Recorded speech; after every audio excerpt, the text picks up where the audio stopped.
Ei, Major, comecei a gravar depois de suspiro aí, ainda bem. Ô, louco. Eu dormi tarde ontem, tava comemorando o jogo do Palmeiras ontem. Pronto. É, Muito bem. Vamos então à nossa continuação da nossa matéria, História Eclesiástica 1.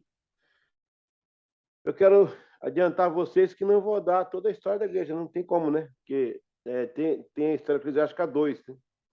Então vai ficar uma parte interrompida aí, mas até onde nós vamos chegar bem. A gente está analisando um pouco agora, nessa aula agora, a questão do pensamento filosófico, né? É muito importante. Você fala assim, mas para que essas coisas de pensamento filosófico? Não vou usar isso aí. Não, mal pensa você, porque nessa sociedade hoje, todo mundo comprou um celular, todo mundo virou especialista. O celular hoje é sinônimo de especialista. O cara nunca estudou um negócio, compra o celular fica dando palpite em assuntos assim. Então, para você ter ideia de como foi a formação da teologia cristã, debatendo-se com a filosofia grega, né? E de outras civilizações também, como a egípcia, a persa, e aí por aí vai. O diabo tentou, né? Tudo quanto é jeito, né? De qualquer forma, denigrir a igreja, é, trazer dúvida, né? Levantar suspeita, fraudar, mas glória a Deus que nasceram os pais apostólicos que, meu Deus, que trabalho que esses homens fizeram para garantir a benção. Então é bom que a gente entenda aí os conceitos de filosofia. Claro, eu não vou dar de filosofia aqui porque não é objeto da matéria, mas nós vamos nos aproximar um pouquinho do que seja as ideias, né, filosóficas que tentaram mesclar ou macular o Evangelho de Jesus Cristo. Então, é interessante.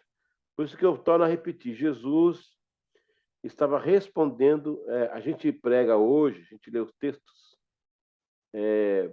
Eu sou o caminho, a verdade e a vida. Ninguém vê o Pai a não ser por mim. Jesus está dizendo, pregando a mensagem. A gente, como evangelista, a gente usa esse versículo bíblico para pregar que ele é caminho, a verdade, a vida, e é mesmo. Mas, na verdade, aqui para nós, do ninho das águias, Jesus está respondendo aos gregos, tá? Quem é o caminho, a verdade e a vida? Tudo que o Sócrates procurou foi um caminho na filosofia, não conseguiu encontrar, né? Tudo que o Platão queria era a verdade, teceu lá do jeito dele, a verdade como ele queria. Tudo que o Aristóteles queria era a vida. Jesus está respondendo à escola grega e ninguém percebeu, passou batido. O que acontece é que Jesus sempre falou em códigos. Jesus nunca disse, olha, o que você entende a primeira vez que você leu o que ele disse, não é necessariamente aquilo que ele queria falar que você entendesse. Por isso que ele falava em códigos, cara. Eu vou dar um exemplo para vocês. Ele falou assim, ó. Ele contou uma parábola de que uma ovelha saiu, né, do aprisco e o pastor deixou as 99. Foi buscar a ovelha perdida, ok? Aí vem o pregador romântico, o pregador cheio de romantismo.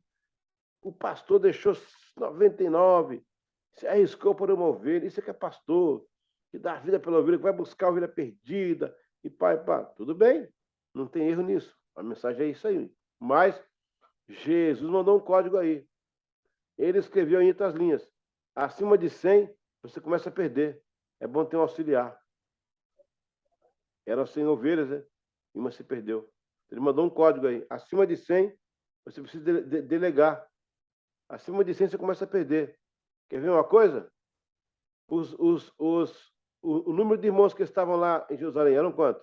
120. Então, ali a igreja nasceu para já tirar um grupo para começar em outro local, a igreja expandir. Quantos obreiros Paulo tinha? 103. As menções da Bíblia sobre rebanhos de ovelhas são de 100. O maior império do mundo, o maior império que o mundo já conheceu, em questão de organização, não de extensão, né? Foi o Império Romano, que era subdividido em centúrias. Lá no deserto, o Reuel, o sogro de Moisés, deu a ele a ideia de fazer capitães sobre 100, sobre 10. Então, olha aí a mensagem embutida que ninguém está lendo. Um outro código que Jesus mandou. Aquele que não for como uma criança não pode herdar o reino dos céus. A palavra herdar é uma aposta de pai para filho. Aquele que não ser como criança pode dar o dentro do céu. Então, se eu não for como criança, eu não vou herdar. Por quê? Porque ele quis dizer o seguinte, aí vem aquela pregação romântica, né? A criança brinca, ela briga, daqui a pouco está brincando de novo, a criança não guarda a maldade, a criança é tal. Mas existe um código por trás disso.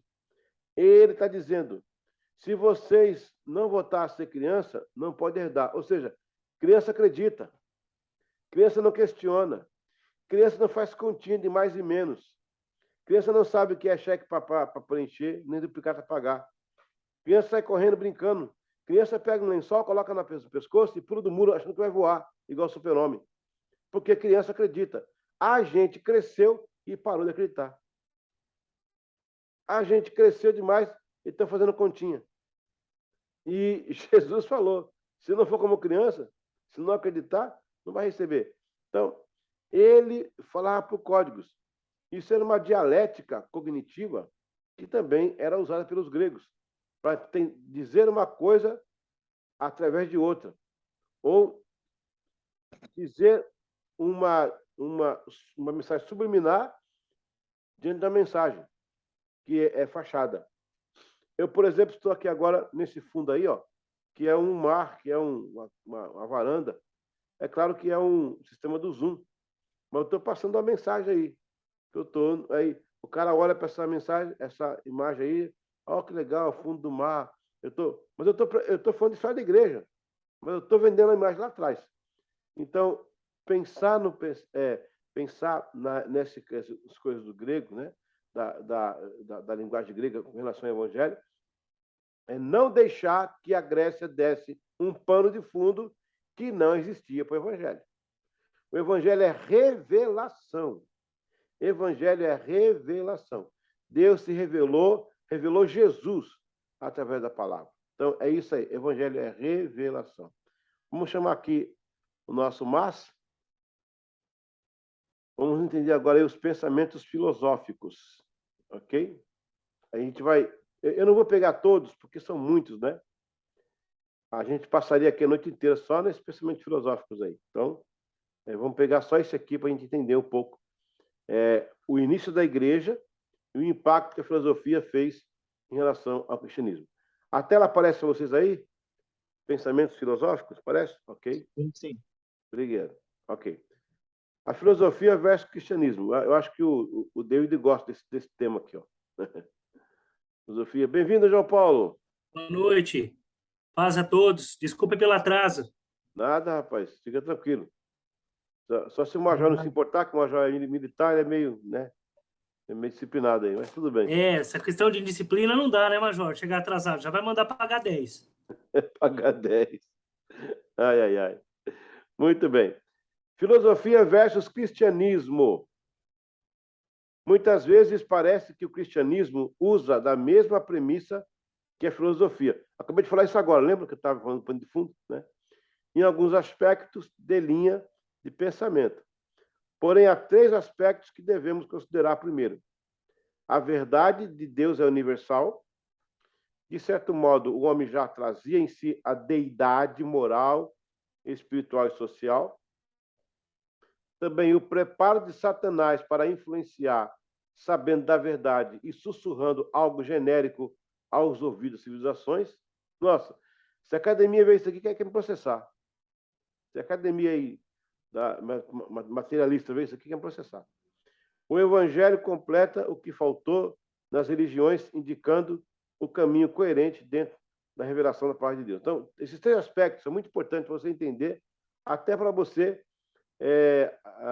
enfrentar, né, algumas pessoas do mundo acadêmico material que tentam burlar a palavra de Deus. Então, a verdade de Deus é universal. De certo modo, o homem já trazia em si a deidade. Veja bem, Quando Israel é formado, já havia, naquela época, sacerdote. Já havia adoração a uma divindade, já tinha uma escrita sagrada. Então, já havia noção de um ser supremo. Tanto é que Abraão, ele é contemporâneo de Hammurabi, aquele código de Hammurabi, sabe? O código de Hammurabi tem 104 parágrafos, né, de leis. Interessante. Então, como é que é isso? Será que Deus se revelou a Hammurabi? Como é que é isso? Será que Deus se revelou a outras nações? Olha, se eu falar que Deus se revelou a outras nações, eu vou dar espaço para o deísmo aberto, né? E aí eu vou eliminar a inserção de Jesus via os judeus para a salvação do homem. Então, é muito complicado. Só que aí pesa o seguinte: a verdade é universal. Então, de certa forma, aqueles povos entendiam alguma coisa de sacerdócio, alguma coisa de escrita divina, alguma coisa de divindade. Eles tinham noção. Mas Deus se revela a Israel. Aí é que está o cerne da questão. Deus disse a Moisés: eu sou o grande eu sou. Então, na verdade, os outros povos tinham noção. Eles tinham um conceito e não um significado. Preste bem atenção na questão que eu vou falar aqui agora. Os povos da antiguidade, embora não tivessem revelação de Deus, eles tinham conceitos da verdade, porque já havia leis entre eles. Já havia alguns códigos de leis entre eles. Então, veja, um conceito não é o mesmo que o significado. O conceito, em Israel, Deus deu significado. Por exemplo, o sacerdócio dos acadianos, dos sumerianos, lá atrás, quando Abraão veio para Deus e começou a andar segundo a sua palavra, ele ofereceu o altar, ele conheceu Melquisedeque. Israel não tinha nascido ainda. Israel vai nascer lá na frente, 215 anos depois. Como é que é isso? Porque já havia uma manifestação da verdade de Deus universal na face da terra. Então, veja bem, outros povos mencionaram coisas parecidas. Mas tudo isso, gente, é conceito. Então, se você puder escrever no papel aí a palavra conceito e a palavra significado. Você coloca conceito, uma ideia, significado, a verdade. Conceito, uma ideia, significado, a verdade. Olha, vamos entender isso aí, tá? Eu estou aqui sentado, de repente passa um carro de corpo de bombeiro. Vou mexer um pouco mais aí. Passa um carro de corpo de bombeiro, uau, uau, uau, uau, indo para uma emergência, uma diligência. Eu não sou bombeiro, eu só conheço que tem o carro de bombeiro e o que eles fazem, mas eu não tenho ideia do que seja ser bombeiro, de equipamentos, tipo de carro. Aí eu olho e eu falo assim: olha, passou um carro de bombeiro. Todo mundo concorda, realmente era um carro de bombeiro. Só que eu dei um conceito. O meu conceito é que passou um carro de bombeiro e eu acho que ele foi atender uma diligência, um socorro, ele foi atender uma demanda da cidade. Isso é um conceito. Mas aí, o Major Anderson está do meu lado. Aí fala: aquele carro que passou é um carro ano tal, ele tem tantos litros de gasolina, ele pega a escada tal, ele tem potência assim, ele tem tantas marchas, ele tem. Aí ele descreve para mim tudo que é aquele carro de bombeiro. Nesse caso, o Major tem um significado. Olha que sacada isso. Eu tenho um conceito, o Major tem um significado. Gente, isso é uma sacada de mestre. O povo da antiguidade, eles tinham conceito, mas não tinha significado. O João Paulo está aí no trabalho dele, numa feira, né? Eu nem sei o que é direito. Ele falou que está numa feira trabalhando e tal. Eu tenho um conceito. O que é feira? Feira é um local que as pessoas colocam estandes, elas oferecem produtos, alguns nichos, para alguns segmentos da sociedade, e as pessoas interessadas visitam a feira, fazem negócio, contratam, e aí vai. A feira na verdade, a feira é o intercâmbio entre a procura e a oferta. Essa é a ideia de conceito que eu tenho da feira. Mas se eu perguntar ao João Paulo o que é a feira, ele vai falar detalhes que eu não tenho ideia. porque ele está na feira, ele é profissional, ele mexe com isso. Então, entenda bem, quando os gregos falam da verdade, a verdade, se você conhecer, ter o conhecimento da verdade, você vai ser salvo. Olha, eles não estão tão errados, não, porque se a verdade for Cristo, beleza, eu vou ser salvo. E conhecer a verdade, e a verdade vos libertará. Só que os gregos tinham um conceito. O evangelho tem um significado. O conceito é uma sombra, é uma tipologia. O significado já é a situação revelada. Então, por isso que a verdade de Deus é universal. Vocês sabem, se você pegar uma tribo aí no meio do mato que nunca viu civilização, nunca viu nada de civilização, lá com eles têm códigos morais entre eles. Eles têm punição, têm celebração. Quem ensinou para eles? É a deidade que o homem carrega dentro dele, entendeu? Interessante esse ponto aí. Olha, o preparo de Satanás para influenciar, sabendo da verdade. Ok. Deixa eu dar uma pausa, porque o negócio é muita informação. Dá uma pausa do conceito e do significado. Alguém quer dar alguma participação aí? Não? Fique à vontade.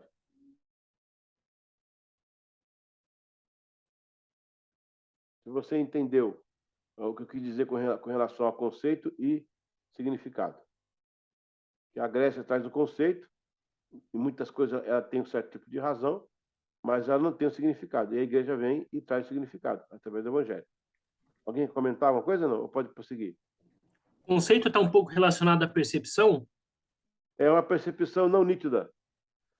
Você sabe que tem... Lembra quando Jesus curou aquele cego e perguntou para ele, o que vês? Falou, eu vejo como que árvores e vultos andando. Então, ele tinha um conceito de visão. Aí Jesus vai e ora de novo. E agora? Agora vejo claramente. Agora tem significado. Entendeu? Sim. Mais alguém aí?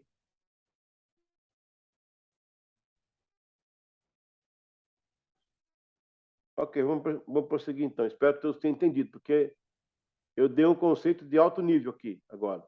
É só a águia que entende. Quem está lá no segundo ano do doutorado. É muito forte esse negócio aí. Então tá, deu oportunidade para você discutir, talvez entendeu ou não entendeu. Vamos lá. O preparo de Satanás para influenciar, sabendo da verdade. Olha, o diabo sabia o que seria a igreja, o diabo tinha ideia do que seria a igreja, então ele prepara algo genérico, algo parecido para confundir a igreja. Então, o que ele faz? O diabo, isso aí, esse conceito, a universidade nunca vai admitir. A universidade não admite isso. Eles não têm essa ideia de diabo, de sobrenatural. Para eles isso é balela, né? Tudo bem, tem que respeitar a ignorância deles, né? Os bestas quadrados. Agora, veja bem, o mundo espiritual, ele é verdadeiro. E o diabo, sabendo que a igreja ia nascer, ele colocou algo genérico. E isso não é novo, não, tá? Não é novo, não. A Bíblia menciona que quando Israel entrou em Canaã, quem era o Deus de Israel? Era o El. El Shaddai, é o Elohim. Aí quando Israel entra em Canaã, lá também tem o El. Tem um Deus El. Lá em Canaã, um Deus cananita chamado El. Esse Deus El, ele é casado com Azera. Tem uma mulher chamada Azera. É pai de Baal e pai de Haddad. Baal, o deus da fertilidade, que quando chovia, as plantas cresciam, eles achavam que era o sêmen do Deus que caía na terra. E Haddad era o deus da confusão. Olha que interessante. Agora veja, quando Israel entrou em Canaã, já havia um El. Por que tem esse El em Canaã? Porque o diabo sabia que Israel ia passar por ali, ia ter contato com os cananitas, e isso ia influenciar Israel, porque Israel não tinha nenhuma imagem do seu Deus. Mas o El cananita tinha uma imagem. Daí que nasceu o El Shaddai. Qual foi o argumento de Israel para aquelas nações? Vocês têm um Deus para cada coisa. O nosso Deus é um só para todas as coisas. A mesma coisa, que é o El Shaddai, a mesma coisa, que é o Todo-Poderoso, a mesma coisa vai acontecer com a igreja. O diabo vai disseminar civilizações e religiões que fazem coisas que a igreja ia fazer. O diabo inspirou Alguns foram inspiração diabólica, né? Outros foram a deidade de Deus, que o homem se revelou na necessidade. Então, a Santa Ceia, a ressurreição, a confissão, o martírio, tudo isso está nas outras religiões, só que de forma incompleta, de forma de sombra. O Evangelho vem e completa o que faltou nas religiões, indicando o caminho coerente dentro da revelação da palavra de Deus. Então, o Evangelho vem e traz a palavra, e revela a palavra. Eu fui missionário no Nordeste e eu tinha um lugar que eu ia chamado Riacho Doce. Lá tinha um rio, que às 6 horas, segundo os moradores, uma sereia, sei lá, a mulher da pedra, ela cantava. E quem tivesse dentro do rio, ela levava para a pedra para cantar e levava a pessoa para a eternidade. Olha só, era uma lenda. Rapaz, quando dava, na verdade, quando dava 6 horas, todo mundo saía dali. E eu, como pastor que estava plantando a igreja, falei, isso é lenda, vai ter mulher aí cantando na pedra, levando gente. Aí eu lancei um desafio para a população. Eu falei, olha, eu vou vir aqui às 6 horas amanhã e quero ver se essa mulher vai me levar. Até o presbítero, cara, não, até o diácono que morava lá, falou, pastor, cuidado. Falei, que é isso, rapaz? É louco? Cuidado do quê? Aí eu me preocupei. Falei, será que tem ali um bicho, um animal que ninguém conhece, que leva as pessoas, que deve emitir um som igual de mulher? Aí eu também fiquei preocupado. Aí no desafio, quando chegou o desafio, estava cheio lá, o povo veio tudo ver, cara. E os irmãos na porta, e os irmãos lá no rio, pastor, cuidado, pastor. Eu falei, gente, pelo amor de Deus, estou me preocupando agora. O que é isso? Aí eu fiz um desafio. Falei, olha, gente, se tiver mulher aqui que leve a pessoa, 6 horas, eu vou embora, então pode fechar a igreja. Agora, se não tiver nenhuma mulher aqui que leva ninguém, eu quero que vocês vão para a igreja. Aí foi um desafio. Eu fui entrando na água aqui em cima, no ombro, aqui no peito. Aí eu estava lá 6 horas, Deus tem misericórdia. Eu comecei a orar. Mas que mulher cantou que nada? Não teve ninguém cantou. Eu comecei a falar, cadê a mulher que canta? Cadê? Cadê? Comecei a rir. 22 pessoas aceitaram Cristo como Salvador. Então, o diabo ele faz lendas, ele cria situações, porque ele sabe que vai chegar à igreja, ele quer confundir. E foi isso que aconteceu em relação à filosofia grega. Foi essa intenção de Satanás aí. Vamos ver, então, a diferença entre o estoicismo versus o cristianismo. O estoicismo era um pensamento dominante no nascimento da igreja, e os pais da igreja tiveram que lidar com isso. No caso, os pais apostólicos, né? Os primeiros que começaram a lidar com isso aí. Estoicismo significa, entre outros, pequenos significados, como galeria, né? Como galeria. Era o nome de um corredor onde as pessoas se reuniam para falar suas filosofias. Ficavam em Atenas. Era muito comum naquela época ter locais, tipo um barzinho, que as pessoas iam falar. Tanto é que na Reforma Protestante, o Lutero tinha um local que eles se reuniam para conversar. Aqui em Oxford, aqui perto de mim, tinha o Clube Santo, onde os metodistas se reuniam, os wesleyanos, para conversar a respeito de doutrina. Então, eles também tinham isso aí. Era um lugar chamado galeria, que em grego era estoicismo, né? Este ensino valorizava a matéria, não se importava com a parte espiritual, dizia que tudo era matéria. Então, o estoicismo, os estoicos, né, dizia que tudo era matéria, não havia o empirismo, não havia o sensorial, não havia o espiritual, o sobrenatural, tudo era matéria. Então, vamos agora entender a diferença entre os estoicos e os crentes, né? Segundo os estoicos, primeiro, Deus é material. Segundo o cristianismo, João 4:24, Deus é espírito. Olha aí, olha a divergência aí, né? Segundo o estoicismo, estoicos, o universo é o corpo de Deus e sua alma. Segundo o cristianismo, o universo é a criação de Deus apenas. É a criação, ele criou.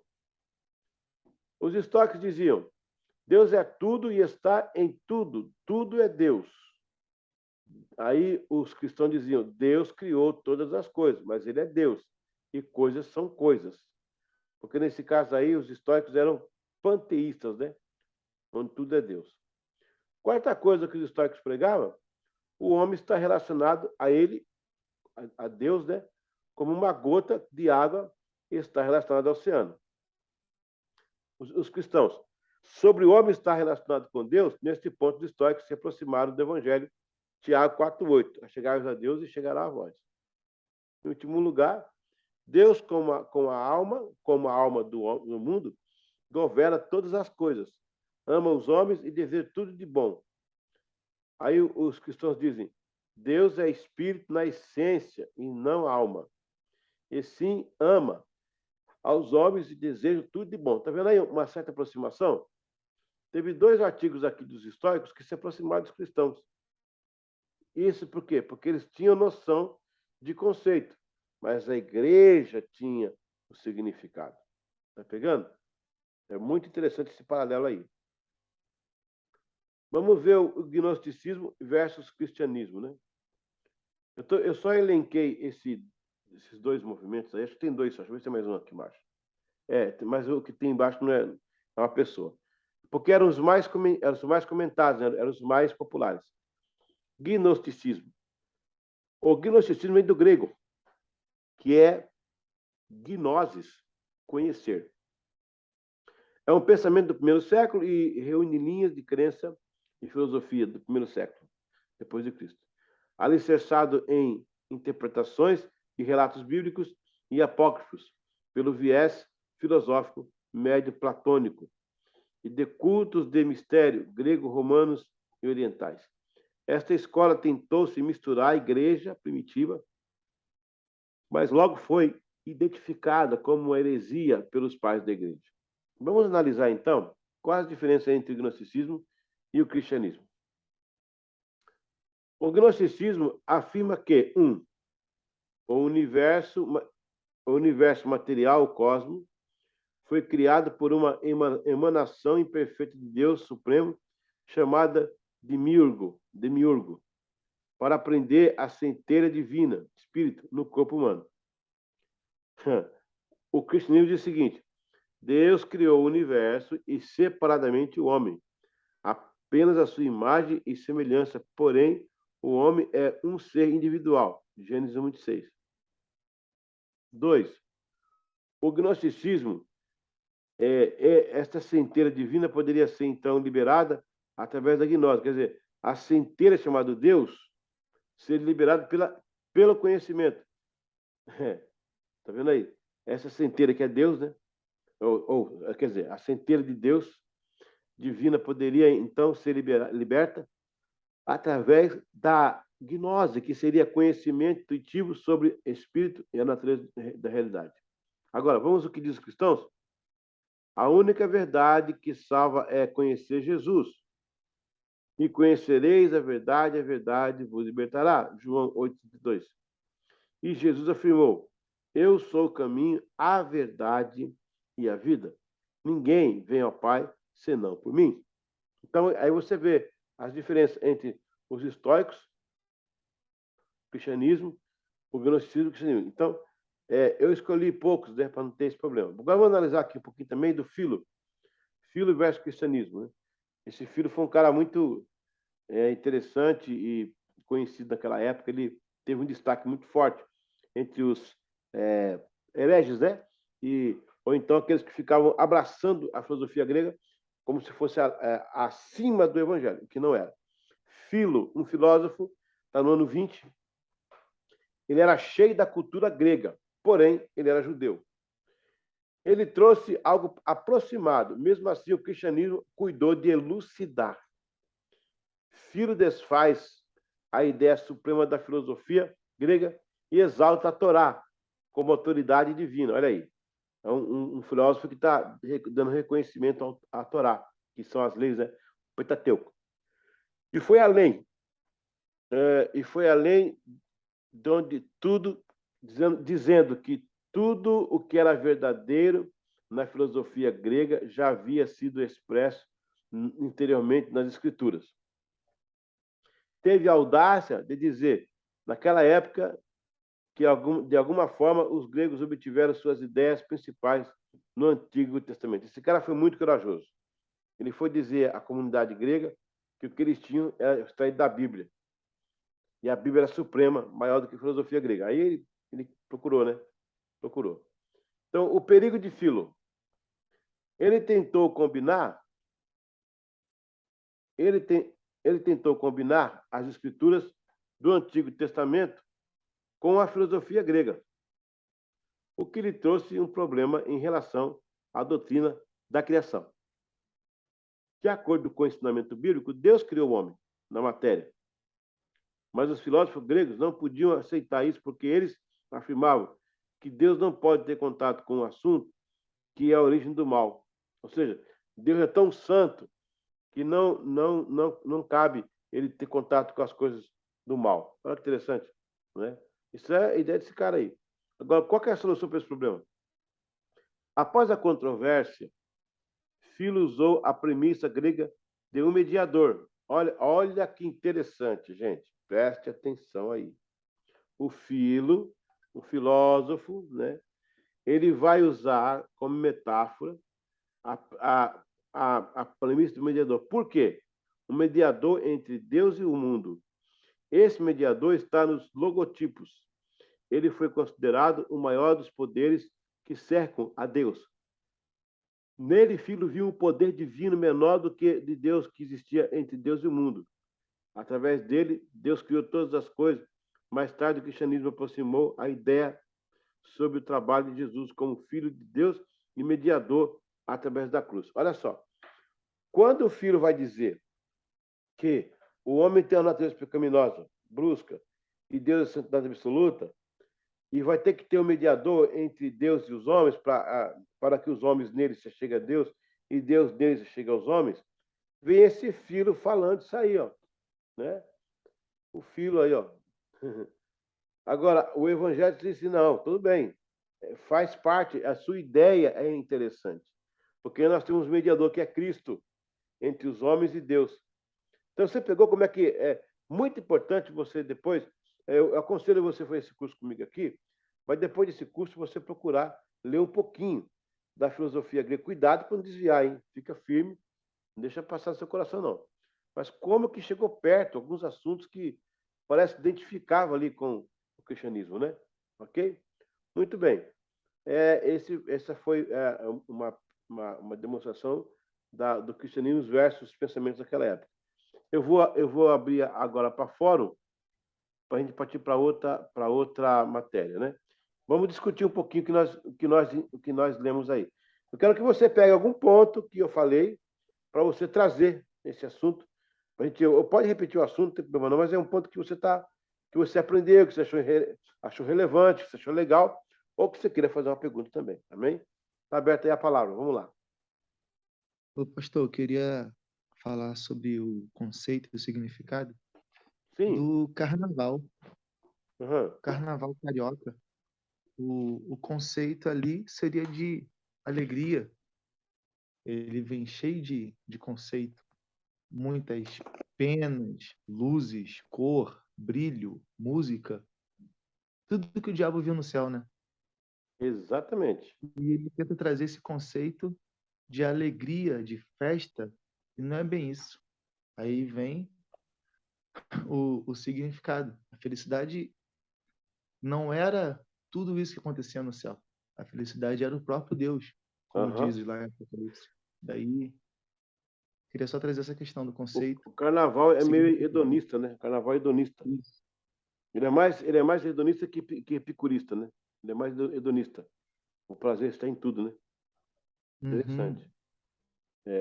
Muito bem, muito boa colocação, David. Valeu, é isso mesmo. A diferença entre o conceito e o significado é isso aí. A Grécia tinha muitos conceitos que se aproximavam da palavra, né? Por exemplo, quando aquele menino lá, o David Brainerd, chega numa tribo lá em Delaware, ele prega o evangelho, quando ele faz o apelo, todo mundo, a tribo inteira veio. Aí um tradutor disse o seguinte, ó, eles vieram à frente porque há uma lenda Olha só, há uma lenda antiga que um dia viria um homem branco aqui falar de um filho do Deus que morreu para salvar a nossa tribo. Olha, quem falou essa lenda para eles? Eles tinham um conceito. Quando o David Brainerd pregou, aí pegaram o significado. Por isso que o significado é a revelação, né? É a revelação. E não é o desvelamento, é a revelação. Muito legal. Algum outro ponto aí que alguém quer elencar, o mesmo ponto, pode ficar à vontade. A gente está agora no tempo de fórum. Deixa eu perguntar uma coisa. Uma vez eu estudei sobre essa parte e me ensinado que existe uma verdade inata no ser humano de que sobre Deus, sobre a criação, sobre tudo. Por isso que todos da raça humana, não importa o lugar, não importa quão isolado seja, vai criar algum Deus em algum ponto, por causa dessa verdade inata de Deus.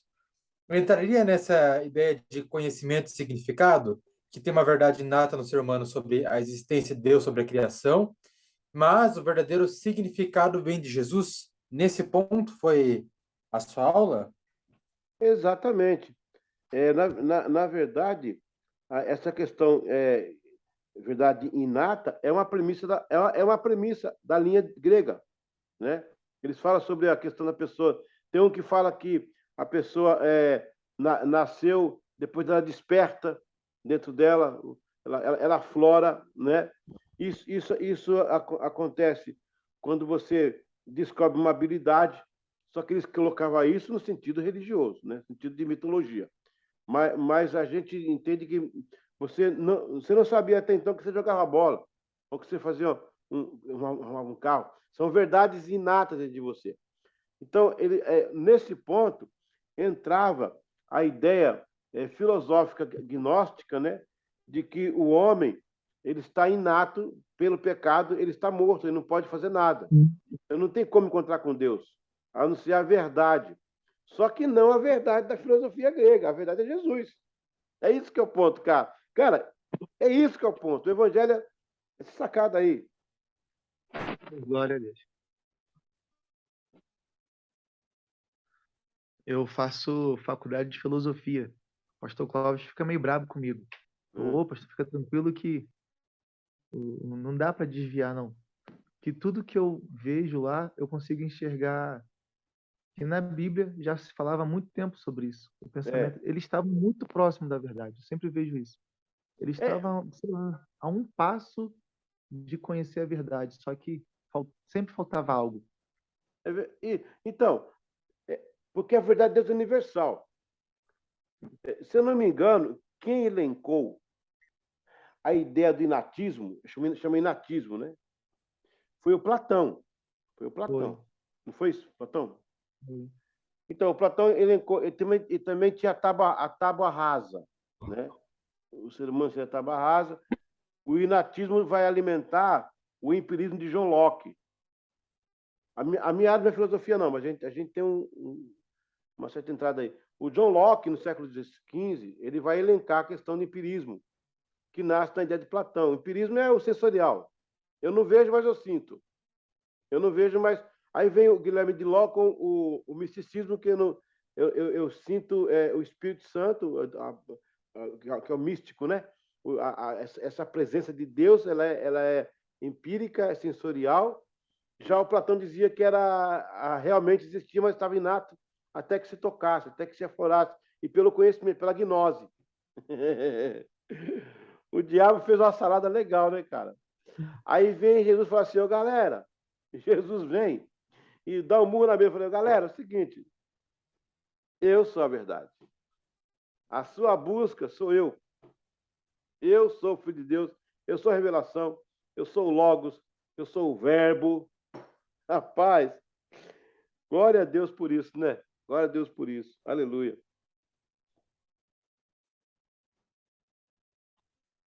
Pastor, aquele primeiro ali que o senhor passou, o estoico, né? Histórico. Estoico. Deixa eu ver só se eu entendi. Ele o senhor explicou bastante coisa ali, mas o foco ali, então, ele é uma fidelidade ao conhecimento e em cima daquilo, sentimentos não, né? Mas o conhecimento em cima daquilo que ele é controlado pela própria pessoa, é isso? E daí ele despreza os sentimentos. Bom, os estoicos, eles não eram empíricos, não eram sensoriais, não era, ao contrário desse pessoal que eu estou falando. Os estoicos diziam que tudo era matéria, não havia alma. Se houvesse alma, era matéria mesmo. O espírito já era matéria. Tudo para eles era matéria. E Deus não poderia falar com o homem, porque o homem era matéria suja. Se Deus era sábio, ou se Deus era limpo, ele não poderia comunicar-se com o homem que era matéria suja. Foi aí que o filho disse, não, peraí, mas tem que haver um mediador para juntar os dois.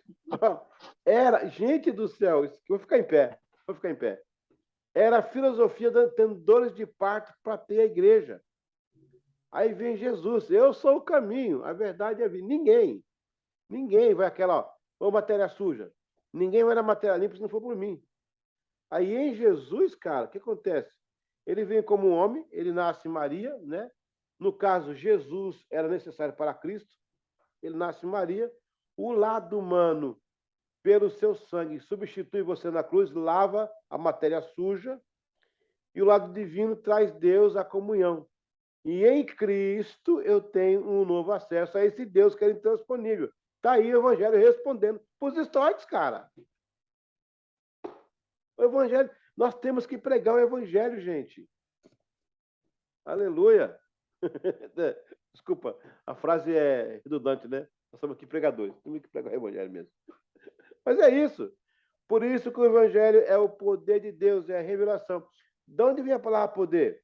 Vem do grego dunamis, que é dinamite, que é explodir. Quando a verdade chega, ela tira coisas que ninguém sabe. Ela explode, ela expõe. Glória a Deus. Por isso que Paulo fala, o Evangelho é o poder de Deus. Não tem poder na Grécia, não tem poder na filosofia grega, mas tem poder no Evangelho. Porque ele bate, rebenta e mostra todas as coisas, entendeu? Fantástico, fantástico.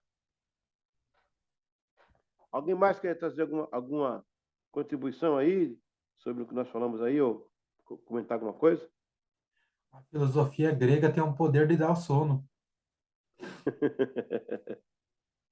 O Evangelho desperta.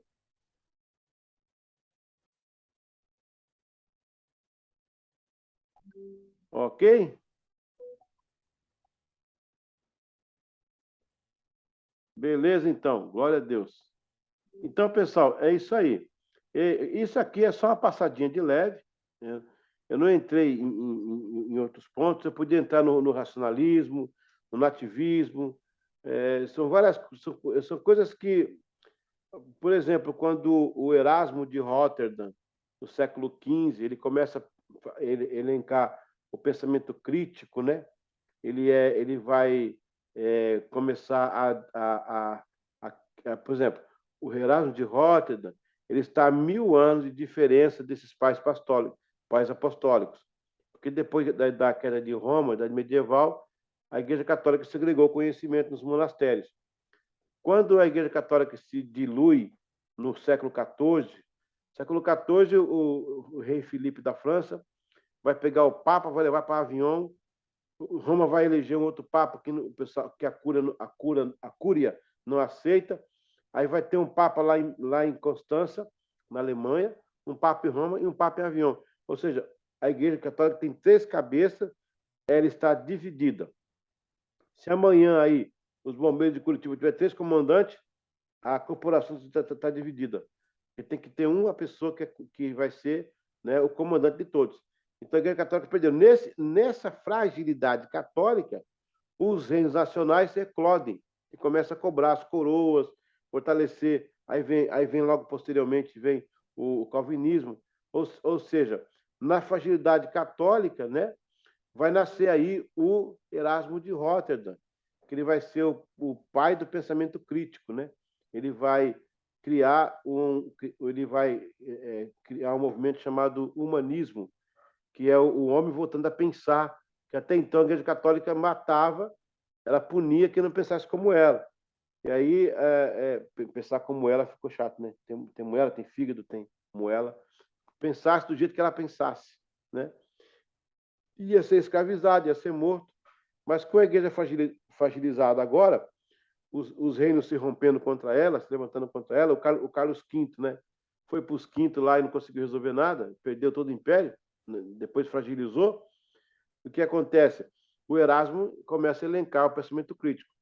Aí você vai ter a dialética de Hegel, né, que vai ser um dos fundamentos do comunismo. O comunismo não nasce em Marx, não nasce. O Marx, ele é um papagaio, ele só repete clichê, né? O comunismo nasce antes, um pouco. Tudo pela fragilidade do pensamento católico, a abertura, né? E o pensamento crítico do Erasmo. O pensamento crítico também do Erasmo vai alimentar a corrente do iluminismo no século XVII, onde o iluminismo vai trazer à tona algumas questões, aí algumas também religiosas, né? Não só política e nem só educacional. Mas é isso aí, pessoal. Esse é o caminho. Então, aconselho vocês a dar uma lida, né? Naquele site que eu passei, lá tem a patrística, são 30 volumes, abaixo, e leia, dá um jeito. Você conhecer bem esse campo aí, tá certo? Amém, pessoal? Mais alguma palavra aí? Alguma participação?